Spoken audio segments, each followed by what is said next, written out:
Assalamualaikum warahmatullahi wabarakatuh. Tayyib ya ayyuhat tullab, ahlan wa sahlan wa marhaban bikum. Sahabat Ensiklopedia Islam, ini adalah sebuah kisah nyata yang terjadi di negeri Paman Sam yang patut kita ambil hikmahnya. Silahkan menyimak kisah ini. Semoga Allah mengizinkan kita menjadi pemuda seperti yang terdapat dalam kisah ini. Amin. Terima kasih sudah mengeklik video ini. Sekiranya Anda memetik manfaat dari video ini, silahkan Anda perlihatkan video ini kepada sahabat terbaik Anda agar mereka mendapat manfaat yang sama. Satu gereja masuk Islam gara-gara seorang pemuda Muslim di Amerika. Ada seorang pemuda Arab yang baru saja menyelesaikan bangku kuliahnya di Amerika. Pemuda ini adalah salah seorang yang diberi nikmat oleh Allah untuk mendalami agama Islam dan mempelajarinya. Selain belajar, ia juga merupakan seorang juru dakwah Islam. Ketika berada di Amerika, ia pernah berkenalan dengan seseorang yang beragama Nasrani. Hubungan mereka sangat akrab, dengan harapan semoga Allah Ta'ala memberinya hidayah untuk masuk Islam. Pada suatu hari, mereka berjalan-jalan di sebuah perkampungan yang ada di Amerika. Dan kebetulan pada saat itu, mereka melintas di dekat sebuah gereja yang terdapat di kampung tersebut. Temannya yang Nasrani itu meminta agar ia juga turut masuk ke dalam gereja tersebut. Semula ia sangat keberatan, namun karena temannya terus mendesak dan memintanya agar ikut memasuki gereja tersebut, akhirnya pemuda Muslim itu pun memenuhi permintaan temannya tersebut dan ikut masuk ke dalam gereja. Pemuda tersebut duduk di salah satu bangku dengan hening, sebagaimana kebiasaan mereka ketika pendeta memasuki gereja adalah mereka serentak berdiri untuk memberikan hormat dan kemudian kembali duduk. Di saat itu, si pendeta agak terbelalak dan terkejut ketika melihat kepada para hadirin dan berkata, "Di tengah kita ada seorang Muslim. Aku harap ia keluar dari sini." Begitu seterusnya sampai berkali-kali.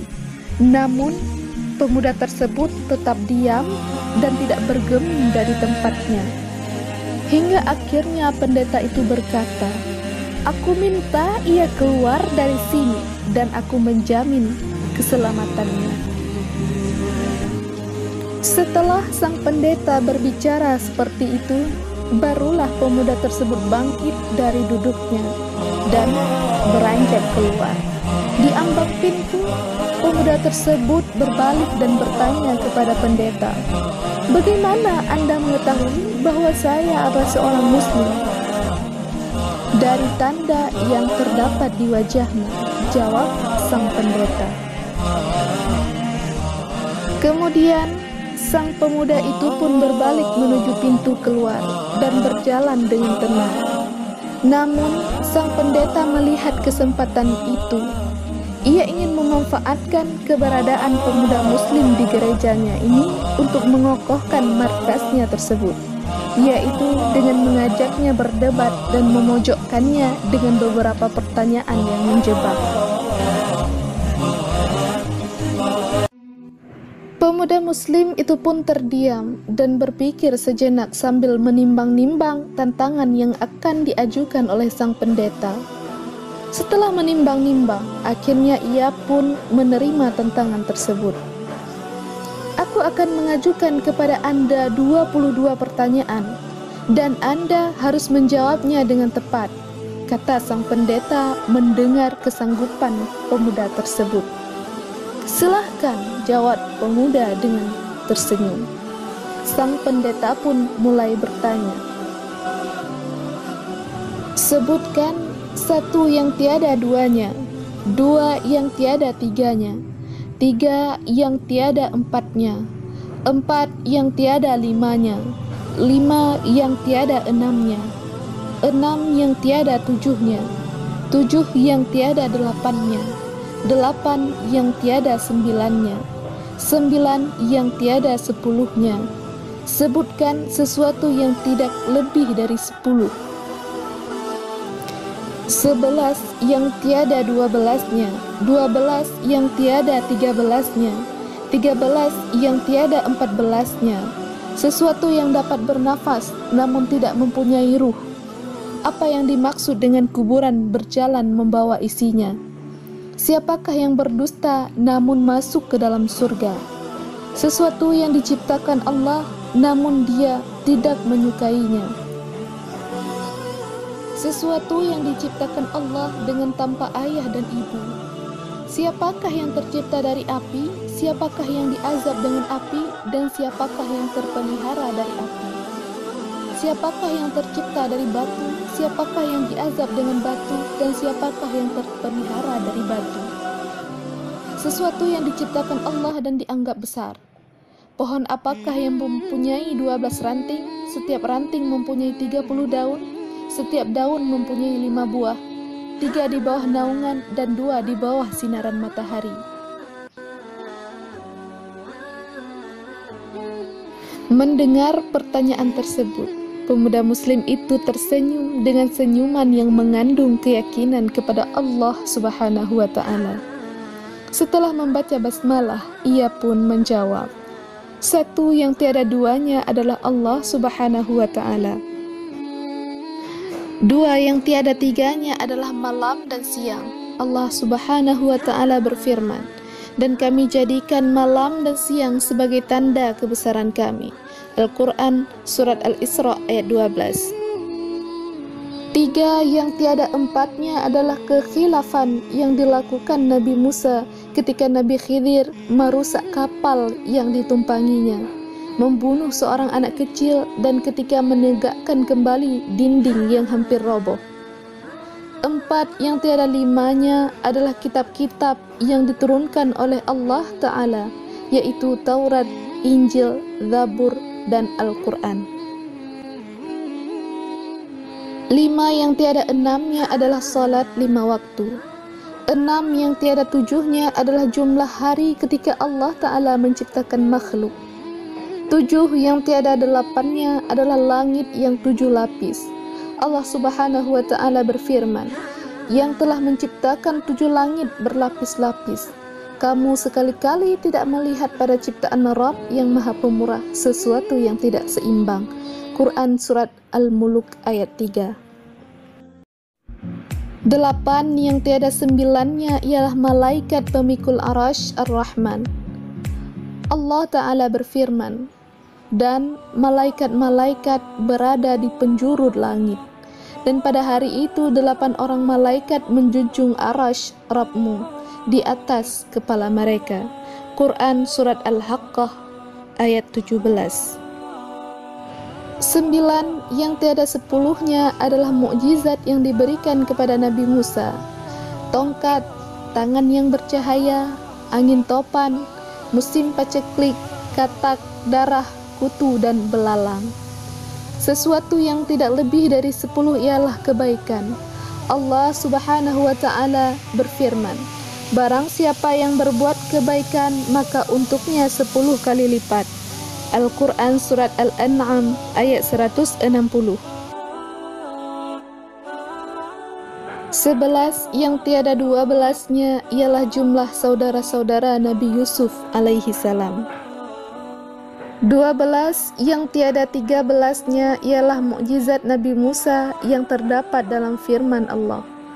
Dan ingatlah ketika Musa memohon air untuk kaumnya, lalu kami berfirman, pukullah batu itu dengan tongkatmu, lalu memancarlah daripadanya 12 mata air. Al-Quran Surat Al-Baqarah ayat 60.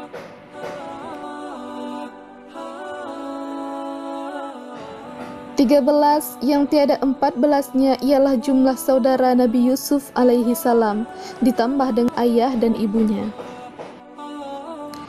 Adapun sesuatu yang bernafas namun tidak mempunyai ruh adalah waktu subuh. Allah Subhanahu wa ta'ala berfirman, dan waktu subuh apabila fajarnya mulai menyingsing. Quran Surat At-Takwir ayat 18. Kuburan yang membawa isinya adalah ikan yang menelan Nabi Yunus alaihi salam. Mereka yang berdusta namun masuk ke dalam surga adalah saudara-saudara Nabi Yusuf alaihi salam, yakni ketika mereka berkata kepada ayahnya, "Wahai ayah kami, sesungguhnya kami pergi berlomba-lomba dan kami tinggalkan Yusuf di dekat barang-barang kami, lalu ia dimakan serigala." Setelah kedustaan terungkap, Nabi Yusuf berkata kepada mereka, "Tak ada cercaan terhadap kalian." Dan ayah mereka, Yakub, berkata, "Aku akan memohonkan ampunan bagimu kepada Rabbku. Sesungguhnya dialah yang maha pengampun lagi maha penyayang."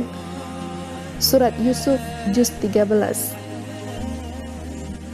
Sesuatu yang diciptakan Allah namun tidak dia sukai adalah suara keledai. Allah Subhanahu wa ta'ala berfirman, "Sesungguhnya sejelek-jelek suara adalah suara keledai." Quran Surat Luqman ayat 19. Makhluk yang diciptakan Allah tanpa bapa dan ibu adalah Nabi Adam alaihi salam, malaikat, unta Nabi Salih, dan kambing Nabi Ibrahim alaihi salam.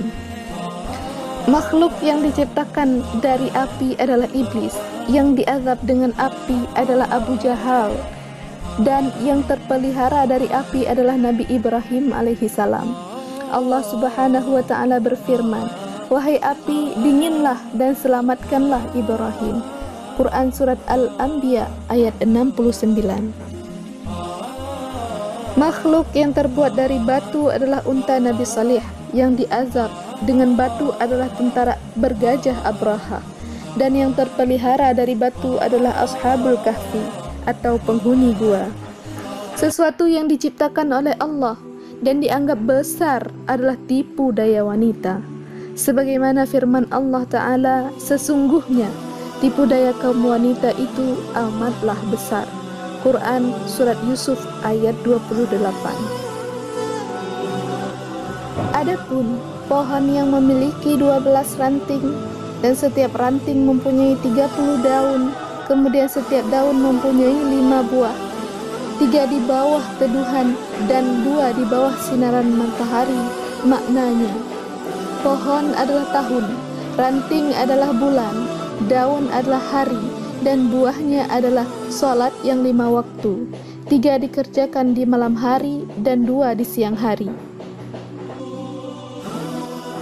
Mendengar jawaban sang pemuda tersebut, pendeta dan para hadirin merasa takjub. Kemudian pemuda tersebut meminta pamit dan beranjak hendak pergi. Namun setelah berjalan beberapa langkah, ia mengurungkan niatnya dan membalikkan badan menatap sang pendeta. "Bolehkah aku mengajukan satu pertanyaan kepadamu?" tanya sang pemuda muslim. "Silahkan," jawab sang pendeta menyetujui. Sang pemuda diam sejenak, kemudian dia berkata dengan lantang, "Apakah kunci surga itu?" Mendengar pertanyaan itu, lidah sang pendeta menjadi keluh, hatinya diselimuti keraguan dan rona wajahnya pun berubah.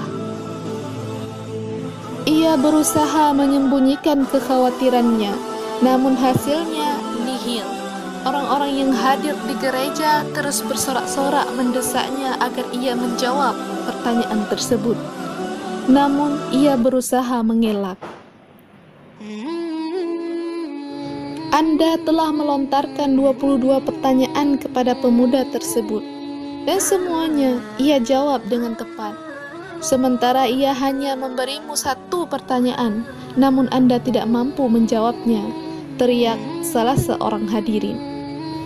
Pendeta tersebut berkata, "Sungguh aku mengetahui dengan baik jawaban dari pertanyaan tersebut. Namun aku takut kalian akan marah jika aku menjawabnya."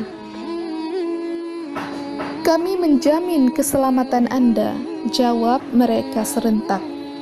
Sang pendeta mengambil nafas sejenak dan menghembuskannya kembali sambil berkata, Jawabannya ialah asyhadu an la ilaha illallah wa asyhadu anna Muhammadar Rasulullah. Mendengar jawaban itu keluar dari mulut sang pendeta, akhirnya para hadirin yang sedang hadir di gereja tersebut mengucapkan syahadat secara serentak, dan akhirnya pun mereka masuk agama Islam. Allahu Akbar. Sungguh Allah telah menganugerahkan hidayah kebaikan dan menunjuki mereka kepada Islam melalui tangan seorang pemuda muslim yang bertakwa. Subhanallah. Tentu saja semua hal yang terjadi di atas adalah dengan ilmu, bukan hanya sebuah karangan saja. Sekarang pertanyaannya adalah, kapankah peran kita akan dimulai? Semoga bermanfaat untuk kami sendiri dan saudari-saudari kami di berbagai belahan dunia. Salam takbir, Allahu Akbar. Wassalamualaikum warahmatullahi wabarakatuh.